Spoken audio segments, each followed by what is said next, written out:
మేడ్చల్లోని Medicity Institute of Medical Science ఆధ్వర్యంలో యాదాద్రి భువనగిరి జిల్లా బొమ్మల రామారం మండలం పెద్ద పర్వతపురంలో మార్చి 11వ తేదీన ఉచిత వైద్య శిబిరం నిర్వహించినారు.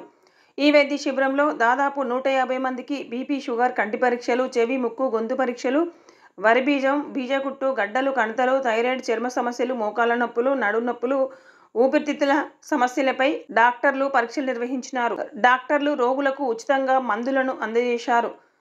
వీరిలో కొంతమందిని ఇన్పేషెంట్ రోగులను మెడ్సిటీ హాస్పిటల్కు తీసుకువెళ్లి ఉచితంగానే వ్యాధులు నయం చేసి పంపిస్తామని డాక్టర్లు తెలిపారు. ఈ వైద్య శిబిరంలో డాక్టర్ ఇతిహాస్ గోపాల, డాక్టర్ మేఘన, డాక్టర్ ఐశ్వర్య, డాక్టర్ ధృతి, ఆసుపత్రి సిబ్బందితో పాటు బాబుగౌడ్, శేఖర్, చేరాలు తదితరులు ఈ యొక్క కార్యక్రమంలో పాల్గొన్నారు.